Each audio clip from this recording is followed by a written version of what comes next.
attention to it. She pointed out something which looked like an aeroplane. But after some time, a minute or so, we saw that it wasn't because of the shape, number one, and the lights.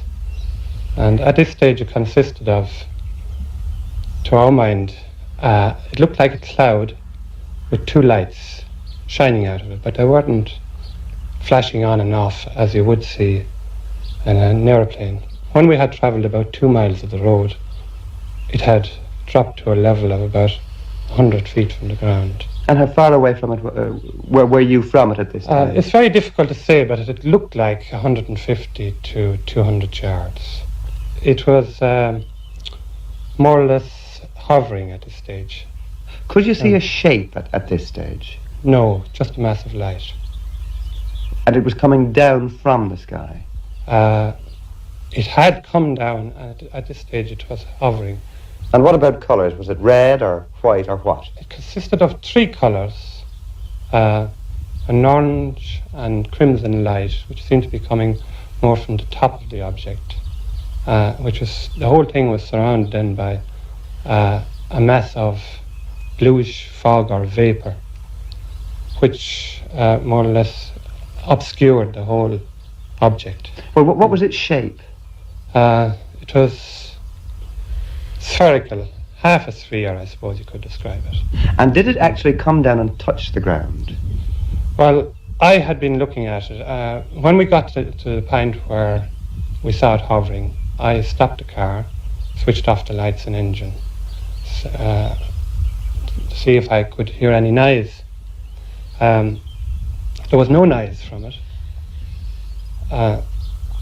It was moving in a kind of a backward, forward direction and dropping very slowly. I was looking over a 5-foot fence, and Kathleen at this stage got quite frightened. Well, what frightened you about it, Mrs. Shelley? I just couldn't understand what it was. Well, what did you think it was? Well, I did think it was some, I won't say flying saucer, some identified object, something I'd never seen before, something unnatural. To my mind. Yes. Did you get out of the car at this No, stage? I didn't. I stayed inside and I called John. But you had a clear view of it? Yes, I could. The window was down and I could see it, probably not as well as John saw it at the stage when it was hovering. But I was watching it the whole time while it was descending from the sky. And indeed, it's just what John said it was. You saw just what he saw. Exactly. We discussed it afterwards just to make sure, and we did see exactly the same thing. And when your wife called you to get back into the car, had the thing landed at this stage? Well, it was just dropping below eye level at this stage, and my reaction then was to go down after it. I was just about to climb the fence when Kathleen called me back. And discretion being the better part of valor, you went. I went, yes. Well, now let's just look at some of the possibilities. Do you think it could have been a meteorological balloon or something? This was my first thought, actually, that it could have been something like that. But then, of course, I don't know very much about meteorological balloons, but I would have thought that it couldn't drop so fast from the sky.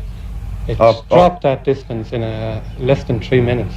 Or possibly have been 30 feet on the height of a house. Yes. But what about bog mist of some sort? Did this occur to you? It did occur to me, yes. Well, now you've had a week or more to reflect on this. Have you thought what it could possibly be? I'm keeping an open mind on it. I'm not convinced of anything yet. But the Shelleys were not the only ones to make this odd sighting. Young Ellen O'Donnell was coming home 1.5 hours later with her boyfriend when she saw the lights too. I saw this strange object. I can't... over there, and... up against the hill? Yes, up against the hill, and I just said to Teddy, there's something over there, and he said, don't mind it. What colour was it, Ellen? Oh, every colour, orange, crimson. I think there were a slight, There were lights coming out of it? No, not exactly. What shape was it, would you say? Shape. It Was was it- more round than anything else, I'd say. I'd say it was just something... I An don't aeroplane, really know. maybe? No, I wouldn't say that at all. What about some sort of mist? Could it have been No, mist? I wouldn't say that either, because it was something I never saw before, and Well, did it frighten you? yes, it did. What did you do? Did you go straight home? I jumped into Teddy's arms. And off you went then, did you? No, well, we saw it. We were walking and we saw it. You know. But was it the moon? Suppose it was the moon. No, it wasn't the moon. No, definitely. Or some stars. No. Just something I just couldn't really describe. It wasn't stars or the moon for that matter.